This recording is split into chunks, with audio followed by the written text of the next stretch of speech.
고난에도 고난에도 솔직하게 솔직하게 우리 하나님께 우리 하나님께 기도해요. 기도해요. 한 번 더 고난에도 고난에도 솔직하게 솔직하게 하나님께 하나님께 기도해요. 기도해요. 시편 시편 13편 13편 1절에서 1절에서 6절 6절 말씀. 아멘. 아멘. 하나님을 믿으면 어려움이 생길까요? 안 생길까요? 안 생겨요. 아니에요. 생기지요. 하나님을 믿어도 어려운 일과 괴로운 일을 당할 수가 있어요. 그럼 그림 속 친구도 정말 힘든 시간을 보내고 있는 것 같죠? 하나님이 내 병은 낫게 해주지 않으시는 걸까? 언제까지 괴롭힘을 당하게 내버려 두시는 걸까? 그래요. 아픈 병이 있어 고통스럽고 친구들과 다투어서 외로운 마음이 괴로워하고 있네요.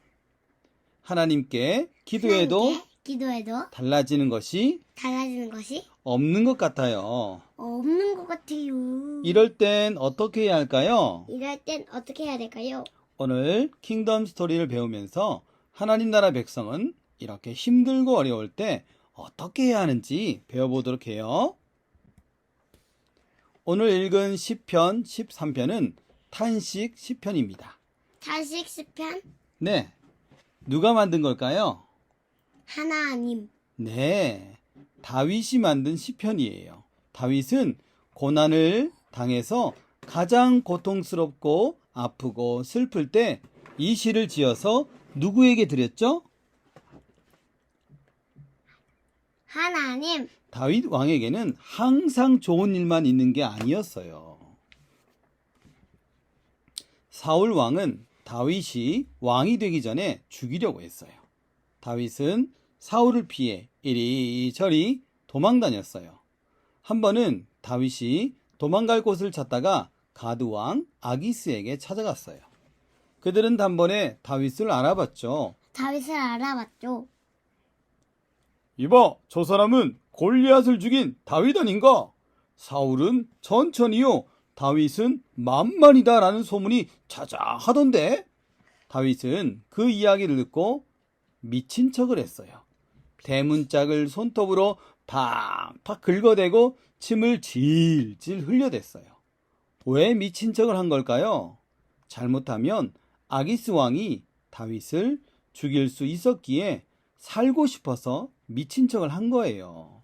결국 아기스 왕은 이렇게 말했답니다. 사무엘상 21장 15절 같이 읽어볼까요? 내게 미치광이가 부족하여서 너희가 이 자를 데려다가 내 앞에서 미친 짓을 하게 하느냐?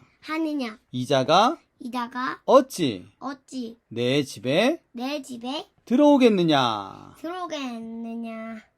다윗은 살고 싶어서 이런 행동을 했어요. 또 어떤 어려움이 있을까요? 다윗이 왕이 된 이후에도 아픔은 끊이질 않았어요. 아들 압살롬은 아버지를 쫓아내고 왕이 되려고 했어요. 아버지 다윗은 아들로 인해 맨발로 신하들과 함께 왕궁을 빠져나와 도망가야 했지요. 결국 아들 압살롬은 죽임을 당하게 되고 아들의 배신과 아들의 죽음으로 아버지 다윗은 마음이 많이 다쳤답니다. 또 나발이라는 부자는 다윗이 어려울 때 간절히 도움을 요청했는데 단번에 거절했습니다. 다윗의 고난은 여기서 끝나지 않았어요. 어느 날 다윗은 병에 걸리고 말았어요. 큰 고통이 찾아왔어요. 그런데 다윗이 병들어 고통스러워하는 모습을 보고 다윗의 원수들이 조롱하고 비웃었습니다. 하나님, 나를 나를 잊으신 겁니까? 이기신 겁니까? 왜 왜 내 기도를 내 기도를 들어주지 들어주지 않아요? 않으시는 건가요? 안 해주는 건가요? 언제까지 언제까지 걱정하며 걱정하며 슬퍼해야 슬퍼해야 합니까? 합니까? 다윗의 피부에는 종기가 나서 앉지도 눕지도 못하고 종기에서는 고름이 터져 심한 통증과 고약한 냄새로 인해 주변 사람들은 근처에 얼씬거리지도 않았습니다. 다윗의 고통은 여기서 멈추지 않고 심한 허리의 통증, 팔, 다리의 마비로 인해 밤마다 뜬 눈으로 지새웠답니다. 오늘날 대학병원 중환자실에 누워있는 것과 동일합니다. 지금은 통증을 완화하는 약이 있지만 그 당시에는 그런 약이 없었어요. 아플 때 몸도 마음도 상해서 다윗은 크게 고통스러워하고 있습니다. 더군다나 많은 사람들이 위로하기는커녕 외면하고 있는 것이 다윗의 마음을 더 아프게 했답니다. 다윗이 병상에 누웠을 때 한 가지 생각이 떠올랐어요. 뭔데요? 그것은 바로 하나님이 자신을 변함없이 사랑한다는 사실이에요. 정말 그랬어요. 하나님은 항상 변함없이 다윗 왕을 사랑하고 계셨어요. 이 변함없는 사랑을 헤세드라고 불러요. 그런데 하나님이 다윗 왕뿐만 아니라 우리 친구들도 변함없이 사랑한다는 사실을 알고 있나요? 네. 우리는 하나님이 나를 버리신 것 같아, 내 기도는 안 들으시는 것 같아 라고 생각하지만 그렇지 않아요. 우리가 의심하고 하나님을 원망하는 그 순간에도 하나님은 여전히 우리를 사랑하세요. 함께 읽어볼까요? 내가 영원한 사랑으로 너를 사랑하기에 인자함으로 너를 이끌었다. 한 번 더. 내가 영원한 사랑으로 너를 사랑하기에 인자함으로 너를 이끌었다. 예레미야 31장 3절 말씀. 아멘. 이 말씀은 하나님이 변함없는 사랑으로 우리를 이끌고 있다는 말씀이에요. 정말 하나님께 버림받으신 분은 바로 우리 죄 때문에 십자가에 달려 죽으신 구주 예수님밖에 없어요. 예수님은 십자가 위에서 우리의 죄값을 대신에 고난을 당하셨어요. 그때 예수님은 하나님께 이렇게 기도했어요. 나의 하나님, 어찌하여 나를 버리셨나이까? 예수님께서 이런 기도를 하셨어요. 사실 하나님께 마땅히 버림받아야 할 사람은 예수님이 아니에요. 누구죠? 네, 맞습니다. 여러분들과 저예요. 왜냐하면 우리 모두가 죄인이기 때문이죠. 우리는 응답이 더딜 때 하나님이 우리를 잊으신다고 생각해요. 그래서 하나님을 의심하고 원망하죠.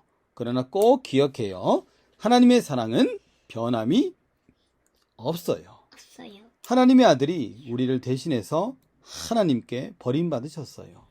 그리고 우리는 예수님의 그 사랑 때문에 영원한 하나님의 백성이 된 겁니다. 여러분을 향한 하나님의 사랑을 변함이 없습니다. 다윗 왕도 변함없는 하나님의 사랑을 받았어요. 그리고 감사했지요. 돌이켜보면 하나님은 항상 다윗과 함께 하셨어요. 목동으로 양을 먹일 때도, 거인 골리앗과 싸울 때도, 사울 왕에게 쫓겨 다닐 때도 하나님은 다윗을 구원해 주셨어요. 하나님의 도움과 구원을 받을 만한 자격이 없지만 하나님은 항상 다윗과 함께 하셨어요. 이 일을 깨닫고 다윗은 이렇게 찬양했어요. 따라해 볼까요? 네.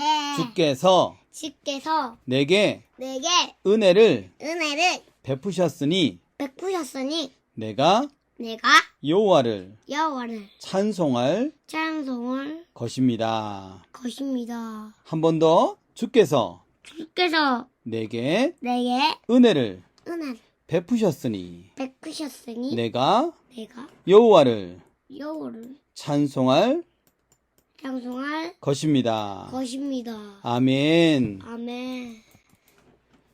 힘들다고 생각하는 일을 적어보세요. 기도 제목을 가지고 부모님 혹은 선생님과 함께 기도하세요. 기도하면서 느끼는 감정이나 생각을 그대로 적어보세요. 기억해요.